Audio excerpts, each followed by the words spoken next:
नमस्कार। आज हम डॉक्टर भीमराव अंबेडकर पर केंद्रित कुछ महत्वपूर्ण सामग्री पर आप कह सकते हैं गहरी नजर डालने वाले हैं। जी।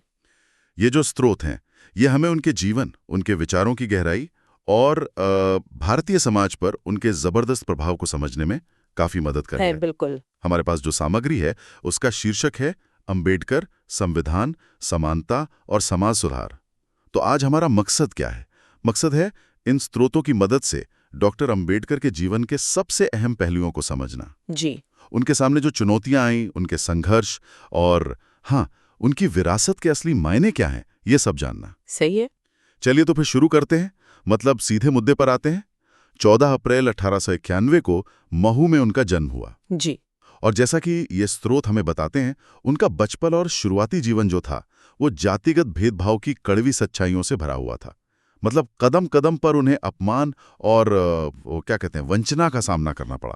ये तो है। और यहीं पर बात बहुत दिलचस्प हो जाती है कि कैसे कोई इंसान अपने ऊपर हुए जुल्म और बेइज्जती को सामाजिक बदलाव लाने की एक आग में बदल सकता है। सही बात है। इन स्रोतों में उनके बचपन के कुछ वाक्यों का जिक्र भी है, मतलब जो दिखाते हैं कि उन्हें किस तरह का सामाजिक बहिष्कार झेलना पड़ा। स्कूल में अलग बिठाया जाना, पानी तक न छूने देना, ये सब बातें। बिल्कुल। लेकिन उन्होंने इसे अपनी नियति नहीं माना। उन्होंने शिक्षा को अपना सबसे बड़ा हथियार बनाया। ये बात इन दस्तावेजों में बहुत बहुत उभर कर आती है।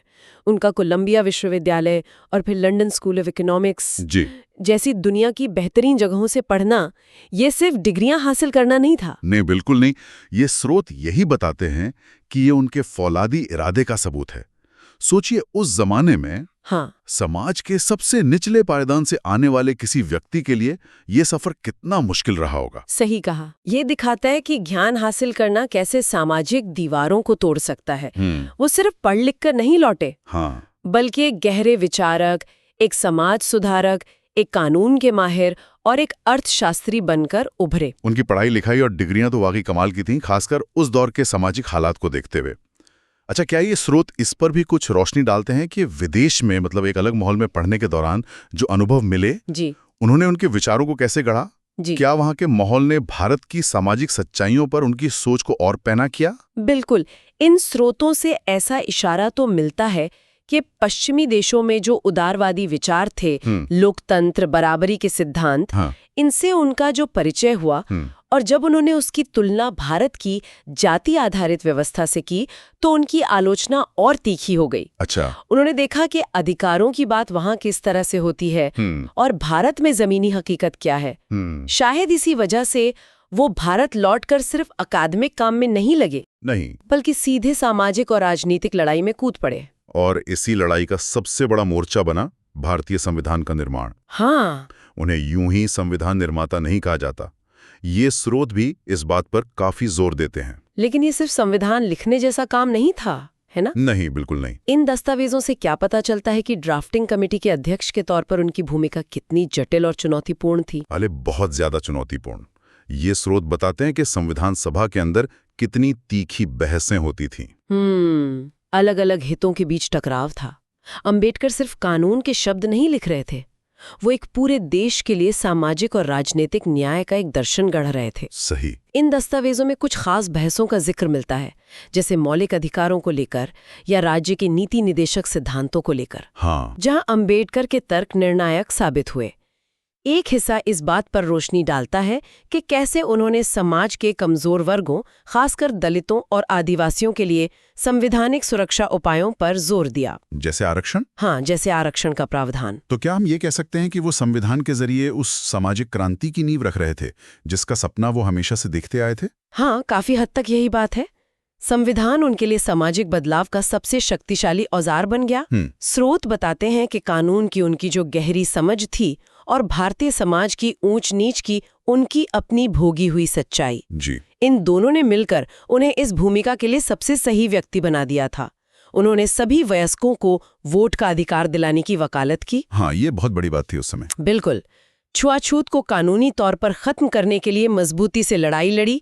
ये सब चीजें उस समय अपने आप नहीं हो गईं। नहीं हुई। इनके पीछे अंबेडकर जैसे लोगों का जबरदस्त संघर्ष था। चलिए अब उनके विचारों के मूल तत्व पर आते हैं। समानता, स्वतंत्रता और बंधुत्व, ये 3 शब्द उनके दर्शन का आधार माने जाते हैं। जी। सुनने में तो ये बहुत अच्छे लगते हैं, लेकिन इन स्रोतों से क्या पता चलता है कि अंबेडकर के लिए इन शब्दों के मायने क्या थे? क्या वो सिर्फ किताबी बातें थी? बिल्कुल नहीं, उनके लिए ये खोखले आदर्श नहीं थे, बल्कि एक सभ्य समाज की जरूरी शर्तें थीं। और जैसा इन लेखों से पता चलता है, उनकी बराबरी की धारणा सिर्फ मौके की बराबरी तक सीमित नहीं थी। अच्छा? वो जिसे परिणाम की समानता या सब्सटैंटिव इक्वालिटी कहते हैं, उस पर जोर देती थी। मतलब ऐतिहासिक रूप से पिछड़े और वंचित समूहों को बराबरी पर लाने के लिए विशेष उपाय करना जरूरी है। यानी अफर्मेटिव एक्शन जैसा कुछ। हाँ, कह सकते हैं। इन स्रोतों में शायद उनके कुछ भाषणों या लेखों के हवाले से बताया गया है कि वो आरक्षण जैसी नीतियों को अपवाद नहीं, बल्कि सच्ची समानता लाने के लिए एक जरूरी कदम मानती थी। और बंधुत्व यानी भाईचारा, इस पर अक्सर थोड़ा कम ध्यान जाता है, लेकिन लगता है उनके लिए ये बहुत अहम था। हाँ, बहुत अहम। इन स्रोतों को देखें तो लगता है कि बंधुत्व या भाईचारे को वो बाकी दोनों यानी स्वतंत्रता और समानता की नींव मानती थीं। अच्छा, ये दिलचस्प है। उनका मानना था कि जब तक समाज में एक दूसरे के प्रति सम्मान और अपनेपन का भाव नहीं होगा, तब तक आजादी और बराबरी सिर्फ कागजी बातें रह जाएंगी। बंधुत्व का मतलब था जाति, धर्म और लिंग के आधार पर खड़ी दीवारों को गिराना, सिर्फ कानूनी तौर पर नहीं, बल्कि सामाजिक और भावनात्मक स्तर पर भी। बिल्कुल, सामाजिक और भावनात्मक स्तर पर भी। कुछ हिस्सों में उनके आदर्श समाज की कल्पना का जिक्र है, जो इसी भाईचारे के सिद्धांत पर आधारित हो। और ये सिर्फ विचार नहीं थे, वो जमीन पर उतर कर भी लड़ रहे थे। छुआछूत के खिलाफ, दलितों और महिलाओं के हक के लिए उनकी आवाज बहुत बुलंद थी। जी हाँ। इन स्रोतों में उनके सामाजिक सुधार के कामों के बारे में क्या खास बातें पता चलती हैं? उनके तरीके क्या थे? स्रोत उनके कई महत्वपूर्ण आंदोलनों का जिक्र करते हैं, जैसे महाड़ सत्याग्रह। हाँ, वो तालाब वाला। जी, जहां उन्होंने सार्वजनिक तालाब से पानी पीने के अधिकार के लिए संघर्ष किया, या फिर कालाराम मंदिर में प्रवेश का आंदोलन। ये सिर्फ विरोध प्रदर्शन नहीं थे। नहीं, ये अपने नागरिक अधिकारों का दावा करने के रणनीतिक कदम थे। इन दस्तावेजों में शायद ये बताया गया है कि कैसे उन्होंने लोगों को इकट्ठा किया, किस तरह के विरोध का उन्हें सामना करना पड़ा, और कैसे इन घटनाओं ने दलित समुदाय में एक नई चेतना जगाई। उनका वो प्रसिद्ध नारा, शिक्षित बनो, संगठित रहो और संघर्ष करो, वो यहीं से ताकत पाता है। हाँ, ये नारा तो बहुत मशहूर है। बिल्कुल, और ये सिर्फ एक नारा नहीं, ये सशक्तिकरण का एक पूरा कार्यक्रम है, जैसा इन स्रोतों में झलकता है। शिक्षित बनो, संगठित रहो, संघर्ष करो। इसमें जो क्रम है वो भी शायद जानबूझकर रखा गया होगा। पहले शिक्षा, फिर संगठन, फिर संघर्ष। लगता तो यही है। इन स्रोतों को पढ़कर ऐसा महसूस होता है कि इसमें एक सोची समझी प्रक्रिया है। पहले शिक्षा, जिससे समझ और आलोचनात्मक सोच पैदा हो, फिर संगठन, जिससे सामूहिक ताकत बने, सही, और फिर संघर्ष, जिससे अपने अधिकार हासिल किए जा सके और अन्यायपूर्ण व्यवस्था को चुनौती दी जा सके। ये तो एक तरह से पूरा रोड मैप था। हाँ, ये दलितों और अन्य दबे कुचले समुदायों के लिए आगे बढ़ने का एक नक्शा था, जिसे उन्होंने अपने कामों के जरिए पेश किया। उनके जीवन का एक और बहुत बड़ा और अक्सर चर्चा में रहने वाला मोड़ था 1956 में उनका लाखों अनुयायियों के साथ बौद्ध धर्म अपनाना। जी। स्रोत इसे किस तरह से देखते हैं? क्या ये सिर्फ एक धर्म परिवर्तन था? नहीं, स्रोत इसे महज एक धार्मिक रस्म की तरह नहीं दिखाते।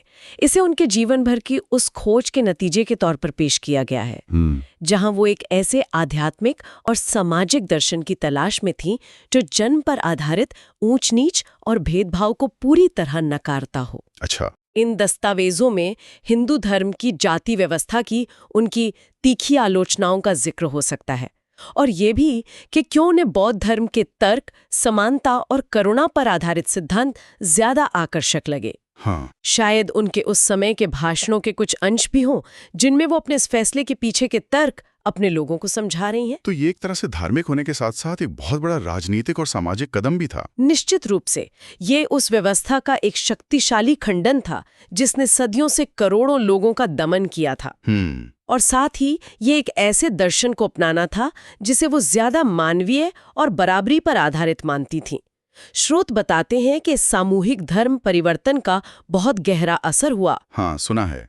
इसने दलित समुदाय को एक नई पहचान और आत्मसम्मान दिया, जिसका प्रभाव आज भी महसूस होता है। तो इस पूरी बातचीत और इन स्रोतों से गुजरने के बाद डॉक्टर अंबेडकर की कैसी तस्वीर उभरती है? उनकी विरासत क्या है असल में? देखिए, ये स्रोत उन्हें सिर्फ एक ऐतिहासिक हस्ती के तौर पर नहीं दिखाते, बल्कि एक ऐसी विचारधारा और प्रेरणा के स्रोत के रूप में पेश करते हैं जो आज भी जिंदा है। वो अन्याय के खिलाफ प्रतिरोध के, तीक्ष्ण बुद्धि के और सामाजिक न्याय की लड़ाई के प्रतीक हैं। लोकतंत्र, अल्पसंख्यकों के अधिकार, सामाजिक समावेश, आर्थिक नीति, इन सब पर उनके विचार आज भी बहस का हिस्सा हैं और प्रासंगिक बने हुए हैं। हाँ, बिल्कुल। जैसा कि ये सामग्री दिखाती है, मूल संदेश जो बार बार उभरता है वो है गहरी जड़ों तक जमी हुई असमानता के खिलाफ शिक्षा और एकजुट होकर लड़ने की ताकत। एक ऐसी विरासत जो ज्ञान और संघर्ष के जरिए यथास्थिति को, स्टेटस को चुनौती देने पर बनी है। बिल्कुल। और स्रोत उनके बहुआयामी योगदान पर जोर देते हैं। वो संविधान के निर्माता थे जी, हाशिए पर पड़े लोगों के नायक थे, एक गंभीर विद्वान थे और एक दूरदर्शी नेता थे। उनका जीवन ये साबित करता है कि अगर इरादा पक्का हो तो एक अकेला इंसान भी बहुत मजबूत दिख रही व्यवस्थाओं को चुनौती दे सकता है और बदलाव ला सकता है। वाकई इन स्रोतों के जरिए डॉक्टर अंबेडकर के जीवन और विचारों की एक झलक पाना काफी प्रभावशाली रहा। हमने उनके शुरुआती संघर्षों से लेकर उनकी पढ़ाई, संविधान निर्माण में उनकी केंद्रीय भूमिका, उनके मूल दार्शनिक सिद्धांतों, जमीनी सामाजिक आंदोलनों, उनके धर्म परिवर्तन के पीछे की सोच और उनकी कभी ना खत्म होने वाली विरासत तक कई पहलुओं को छुआ। हाँ, और जो लोग भी आधुनिक भारत की नींव को समझना चाहते हैं, सामाजिक न्याय के लिए चले लंबे संघर्षों को समझना चाहते हैं और एक बराबरी वाला समाज बनाने की लगातार कोशिशों को समझना चाहते हैं जी, उनके लिए इन स्रोतों में दी गई जानकारी बहुत काम की हो सकती है। अंबेडकर के उठाए सवाल और उनके दिए गए रास्ते आज भी हमारे समाज के लिए बेहद प्रासंगिक हैं। बिल्कुल। और जैसा हमने देखा, ये स्रोत शिक्षा और एकता को सामाजिक बदलाव के सबसे कारगर औजारों के रूप में पेश करते हैं। हाँ, तो यहाँ एक सवाल सोचने के लिए छोड़ जाते हैं कि डॉक्टर अंबेडकर की इस सीख को ध्यान में रखते हुए आज के दौर की जो नई चुनौतियां हमारे सामने हैं, उनसे निपटने के लिए इन औजारों यानी शिक्षा और संगठन का सबसे असरदार इस्तेमाल कैसे किया जा सकता है।